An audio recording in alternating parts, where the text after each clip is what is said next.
Right, so hello, my name is Jade Rose. Today I want to talk about one of the most annoying comments that I get on my channel. This idea that I'm trying to say that no one should eat sugar and sugar is bad. I would literally get the comment like, oh, this girl's trying to demonize sugar. There's nothing wrong with sugar. You can still eat sugar and still lose weight. And I want to address this for the people who think that I am, demonizing sugar and I shouldn't be saying this. If you don't get the message, you don't understand what I'm saying, it's just not, the message is not for you. Maybe the video is not for you. I normally tell people to reduce their sugar intake, especially if they're trying to lose belly fat.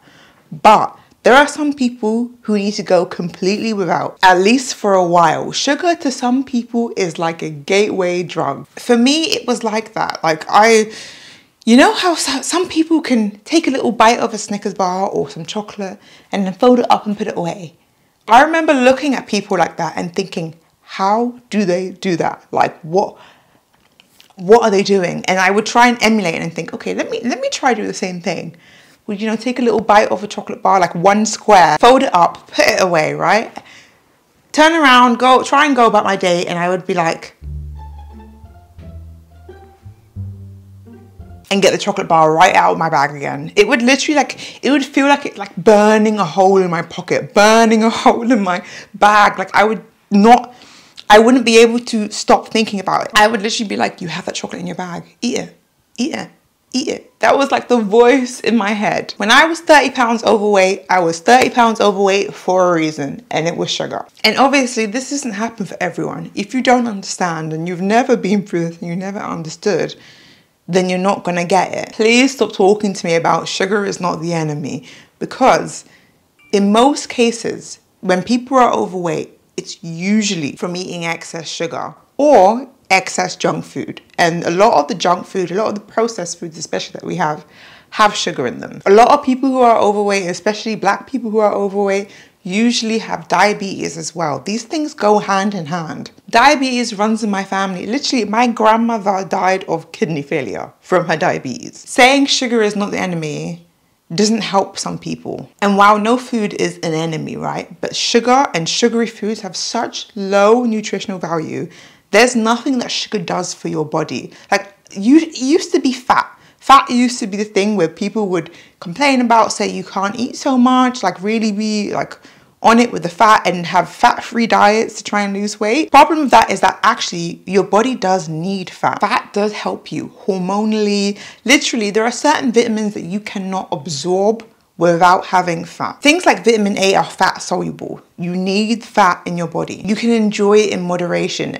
And while yes, excessive amounts of fats, especially things like trans fats, deep fried things, yes, that is going to make you put on a lot of weight. That is going to make you more unhealthy. However, you can reduce the amount of butter on your toast. You can swap out some unhealthy oils for better oils.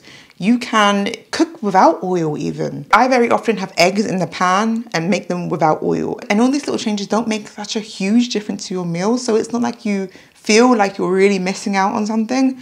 Whereas with sugar, once you're really used to it, you're really used to it. It is so hard to cut down, stop. It becomes your everyday, every meal, every hour, every occasion, every party, every emotion. If you're sad, you get the donuts. If you're happy, you get the chocolates. If you're anxious, you get the cheesecake. And it's so accessible. Like compared to actual good healthy food or good healthy snacks, sugar is so convenient. Like literally you can just pop into the shop. They have it everywhere. They have it when you come into the shops, they have it at the tills, at the checkouts, they have it in the aisles, they have it everywhere. And they put it in your food so much. Like when you get these like kind of processed meals, they just add so much sugar in it to make you addicted to it, to make you come back to it. And I know that sometimes I can say things a little bit over the top when it comes to sugar.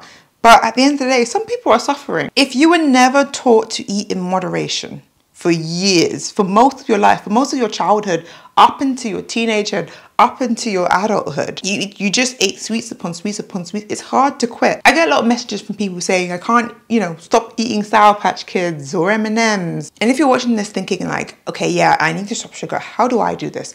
I can tell you how I did. Because I feel like, especially during this time of year, people are taking on so many things and wanting to change a lot, but you kind of need to get granular. You kind of need to get on the things that matter. The things have knock-on effects, and that's how I did it. So when I quit sugar, I decided, okay, I have tried many diets. I have tried many times to lose weight. I think I need to concentrate on this one thing because I've realized that I eat sugar a lot. Before this, I was listening to this advice people say like, oh yeah, just count your calories. As long as it's under a certain calories, it will be fine. You can still eat sugar. I don't subscribe to that. And the reason I don't subscribe to that is because I know from experience. There were times where I tried this. I tried having like super low calorie diets, but still eating sweets and drinking Lucozades and all of this kind of stuff. And it never worked. Maybe the most slightest bit, but not worked to the point where I really got to my goals and where I wanted to be. Massive, real change when I chose to stop eating highly sugary, highly processed foods, and even highly processed. Let's just talk about the sugar. That is what I did. I still ate pizza. I still ate jacket potato and beans. I ate what was given to me. At the time I was living with my mum, right? Whatever she cooked, I ate. But looking into that stuff came later. I had to really figure out this sugar thing. And if it's not sugar for you, if it is crisps, if it is fries, if it is chips, if it is those types of things, really think about what it is that is making you eat excessive amounts of it. And for those things, you might just want to reduce it. But if you are literally addicted to sugar, right, I think that you have to really cut down. But for me, with the sugar, I decided I have to not be able to eat sugar consistently. I have to get rid of this kind of addiction to the taste of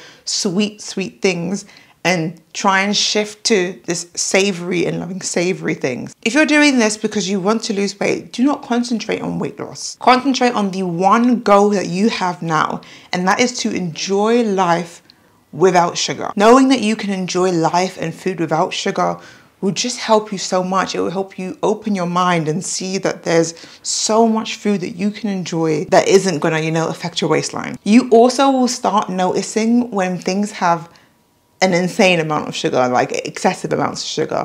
Even things like savory, things that you think are savory meals, you bite into them and you realize like, actually, this is just a plate of chicken with a bunch of sugar on it. Sauces, they usually have a lot of sugar in them, ketchup, especially like, say like you're ordering out, right? If you order out, sweet and sour chicken, well, I know that sounds obvious because it's in the name, but I used to literally order sweet and sour chicken and not thinking about how much sugar would be in there. In general, when you go to restaurants, they do tend to add sugar in the food. So I'm not saying don't go to restaurants, go, enjoy, but just be mindful of you don't want to be going to restaurants every single night or ordering, the sweet and sour chicken to your house every single day. I know that Deliveroo, DoorDash, all these things are like the main thing people use nowadays to get food. And like the difference between like having, let's say, a bowl. When you see a bowl or a poke bowl, you can see all the foods that is in there. Whereas when you have something that is very saucy, you don't necessarily know how much sugar is in there. These are just like kind of my tips for if you want to, watch how much sugar you're eating. I wouldn't say don't eat these foods, just be a bit mindful of them. And for me, some of the things I still ate, like I said, I still actually ate sweet and sour chicken from the Chinese shop. However, I didn't order every day and I didn't order very often actually. We would order Chinese maybe once a month or something like that. Whereas something like ketchup, I would take ketchup and squirt on every single meal, like excessive amounts of it. And this is every day. So my behavior around the ketchup was more of something that I needed to look at versus my behavior around, ordering sweet and sour chicken. And it's the same when you think of the cakes and pastries. Do you, eat 3 croissants in one sitting? Or is it like you only eat cake on a birthday very rarely and it's just that one slice of cake? Then it's fine. But if you're eating, cupcakes every day, if you go to the shop and you buy like the 4-pack of cupcakes, there's 4 usually in the pack, and you end up eating every single one every single day, or you end up eating multiple in one day, then that's gonna be a lot. I got a message recently about how to stop binge eating sweets when you live with people who buy this kind of stuff. Like for me, my mum would buy this kind of stuff. Like she would buy the 4 packets of muffins and I would eat 3 in one day. So whether it's your housemates, your sister, whatever, but I did end up stopping myself. Like I stopped doing this and it was more to do with willpower. Like this, you need willpower for this. Now, obviously, the best thing to do really is to go to whoever you live with, whether it's your housemate, your mom, your sister, your brother, whatever, and just have a little chat with them. Ask them to not bring whatever it is, you know, into the kitchen if they can, like if it's something that they don't need in the fridge or whatever, or to hide it very well so you don't just see it like there on the counter. And that was my problem. I would go into the kitchen and see, you know, Kit Kats there on the counter, muffins there on the counter. And even if I wasn't hungry, I'm just walking through the kitchen to get some water, I would just pick up a little Kit Kat and eat it. And not even remember that I've eaten it. Like not even log in my brain, like I am now eating the sweet. So you can ask them politely to do those things. If they won't, the way my mum did not, what I would do is I would go into the kitchen and take everything that I saw that was sweets and put them away. So I would put them all in the bread bin, like behind the bread, or I would put them in like in the top part of the cupboard where it was harder to reach. So that's the first thing, right? But the real thing I had to get a handle on was in the moment that I thought to myself, oh, maybe I should have a chocolate, maybe I should have a sweet, I would stop it immediately. Like literally nip it in the bud right there and then, push the thought out of my mind so that there's no back and forth at all. There's no should I, shouldn't I. The moment you start questioning yourself, or the moment you allow the question to really come in your mind, like, is the moment you've lost. You got to think of it like being in a relationship with a really narcissistic person. The moment you start to kind of back and forth and argue and talk to the person, or talk to yourself about, should I do this? You've lost, because you already know you've been through the same thing before. You've been through the same conversation, same situation over and over again. And you know, what's the definition of insanity? Doing the same thing over and over again. So just don't even have the conversation with yourself. Don't even wonder, don't even think about it. Just push the thought out straight away. Automatically say no. Don't let your mind think and wonder. Literally refocus straight away on something else and kind of know what it might be. Like have that as a reflex even. Something ready and good to go. So like for me, I would think, should I have this? No.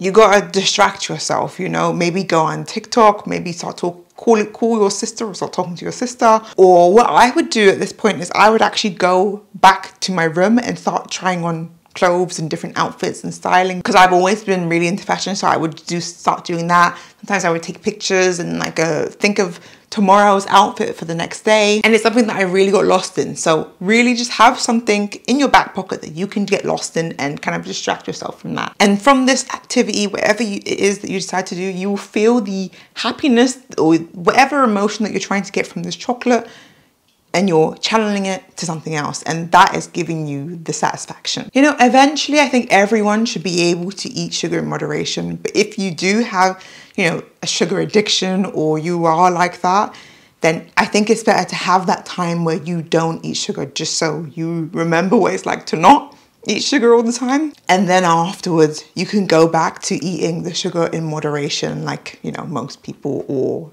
like everyone else. Getting the sugar thing in check will help you to lose weight so much. Or if it's junk food, whatever it is for you, the one thing, getting that in check will help you to lose weight and help you to see that you can be consistent. And then from there, you can move on to other things that are going to make you healthier, like, you know, reducing how much processed food you eat, or reducing how much you eat out, eating more vegetables, or even other goals, you know, other goals you might have right now. Just getting that one thing down kind of shows you like, hey, I do have the discipline to be able to do other things as well. I didn't start losing any weight in my journey until I decided to make the commitment to stop eating sugar. If you're watching this and thinking you can't do it because your home is full of sweets, or because everyone around you is overweight, because no one else cares about their health and your family members are obese as well, and it's just your destiny to break this and you have to just follow suit, no. You can overcome this and you can be an individual. You can choose for yourself